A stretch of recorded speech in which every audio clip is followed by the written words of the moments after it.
इसलिए मैंने कहा था मुझे निकाला क्यों, और मैं आज भी कहता हूं मुझे क्यों निकाला।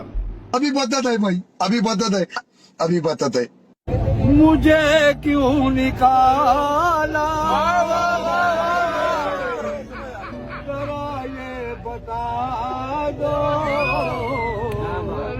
मेरा कसूर क्या है, जरा ये बता दो।